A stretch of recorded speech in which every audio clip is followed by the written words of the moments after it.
ulici Krnova, malého slezského města, stojí činžovní dům.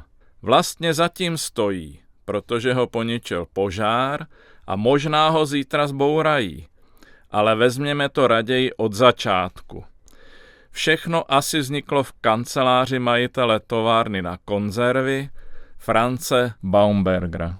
Ano, přinesl jsem vám oba. Návrh domu i vaší zahrady. Dovolíte, prosím?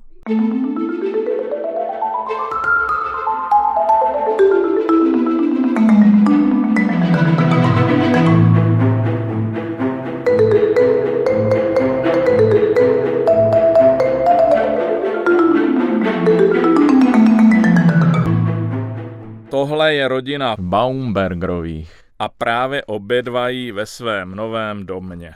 Franci, a ta kuchyně? Co s ní? Přijde mi taková malá. Aha.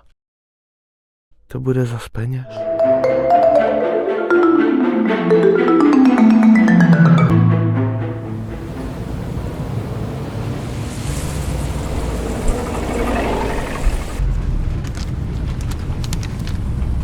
Baumberger zkrachoval. Ceny cínu stouply o 125%. Konzervárny vyhlašují krach.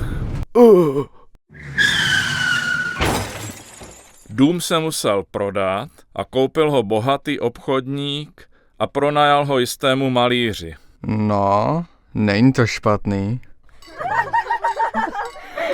Teď si dám zuby a běžím. Už jsem ti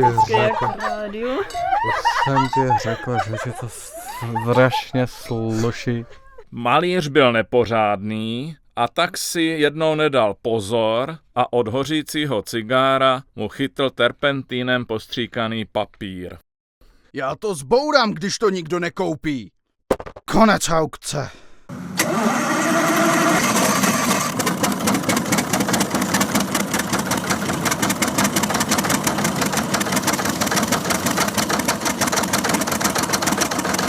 Počkejte, já ten dům koupím. Cože? A kdo vlastně jste?